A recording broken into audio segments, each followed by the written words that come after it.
Hi all. Everything in my video is pulled from the public domain, and I am using them under the Fair Use, Fair Dealings guidelines. Everything I say is my own opinion. You should look into this information for yourselves, but I'm pretty sure I'm right. Good morning, everybody. Once again, it's just never ending. All right. We're going to cover a few stories. Whoopi Goldberg is back in the news again, even after the stuff I told you the other day. So let's just jump in and get started, shall we? Let's go. To start with, it was announced today that in 2023, Canada's regular domestic stamp that will be offered at every post office will have King Charles's face on it. By the way, this picture is not the actual picture. It's just something that they're using for, just to show you what's happening, but that is actually not the stamp. I can't wait to see what photo they did use. I do like this photo, though. I think that would be a good one.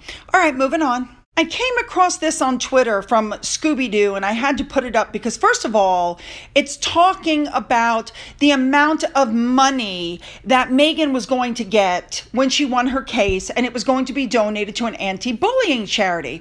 Well, the first thing I noticed is we never heard another word about it, did we? We never heard whether the money was donated or where it was donated or how much it was donated, which makes me wonder if it was donated.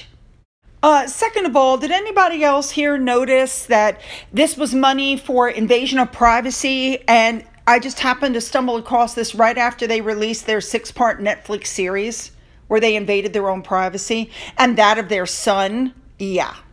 All right, next up I saw this, I was like, yeah. So apparently Harry and Meghan are going to be making further TV appearances hot on the heels of the Netflix series because they're going to want to go back and clear up any misconceptions and reflect on the whole thing. In other words, they're going to try to keep the narrative going. Not to mention the fact that Harry's book is coming out soon. He's going to be making shows and appearances about it like it's a never-ending pile of dung.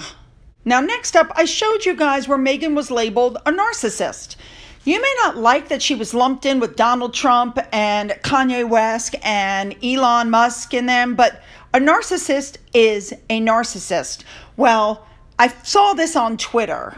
So one of the Sussex squad put that this magazine must condemn the hateful attack on black women. This woman, by the way, is the one that they had been threatening with the Holocaust pictures. And they're saying that she's not just attacking Meghan, she's attacking all black women. Well, Royally Blunt responded to that saying, "Shut up already. Black women need a break." Because she only seems to remember the black women when she has petty battles to fight and we're not her attack dogs. Racism has been trivialized so badly you've switched to misogyny now. And I happen to agree with that. When there really is racism at this point, nobody's paying attention anymore. Next up, Meghan's mole put this on Twitter and it caught my attention. And what it says is that Meghan Markle once claimed she didn't pay attention to tabloids, they're just noise, and she doesn't look at social media. And that's interesting because the entire Netflix disaster was about her feeling threatened about comments that were made on social media. And here's another comment on Twitter that really caught my attention. Countess Commonwealth pointed out that Harry and Meghan deeply believe in the role of the monarchy, and it only became a racist institution and the Commonwealth Empire 2.0 when their half-in, half-out roles were told no. And I agree. Had they been allowed their half-in, half-out roles, you wouldn't have heard one word about racism. Another comment on Twitter that really caught my attention was this one by Evans Einstein. What happened to Prince Harry at 13, losing his mother, explains his situation. But at 38, it does not excuse his actions. Spot on. All right, switching gears, David Starkey, and for those of you who don't know him, he's the one who does those fabulous things on YouTube about Anne Boleyn and, all the Henry VIII and the wives, and it's just fabulous. He was on TV with Nigel Farage, and he said that Harry and Meghan should face banishment. Mr. Starkey said they've played the footsie game of 1 foot in, 1 foot out, and that the family is essentially banishing them with silence, and which is really a smart game to play.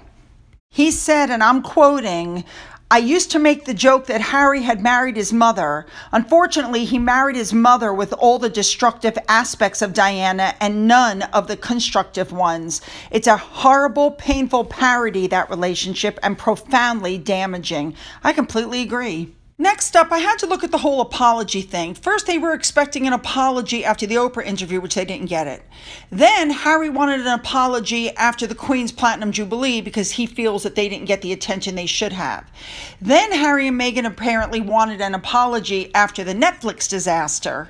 So my question at this point is, do the two of them do you think they'll ever really recognize that actually they owe the royal family an apology? Anybody else notice that? Because I don't think they're ever going to figure that part out on their own.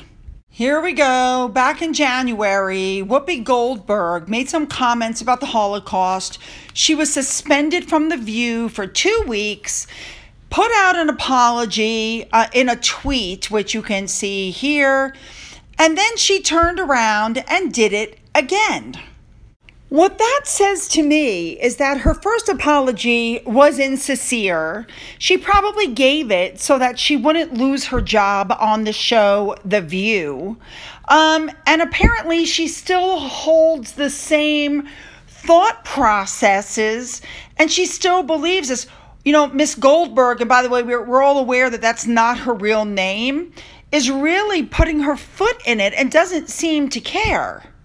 The ADL's chief was very unhappy and put out this tweet reminding Miss Goldberg that the Holocaust was about the systematic annihilation of the Jewish people because they were deemed to be inferior. They dehumanized them and used racist propaganda to justify the slaughtering of 6 million people. Royally Blunt pointed out that if Whoopi was white, she would have been canceled. She'd have been fired the first time. So what's she going to do now? Apologize again? She's anti-Semitic. That's my personal opinion. I think she's anti-Semitic. So with that, Sky News in Australia, you know how much I love them. They had a rabbi on, and what he said was so resonating about what Whoopi Goldberg was actually doing. Listen to this. Now is Rabbi Shmuley Batayek. Now, on yesterday's show, we covered how Whoopi Goldberg's latest shameful comments, again about the Holocaust, where she claims it had nothing to do with race and was an example of white-on-white crime.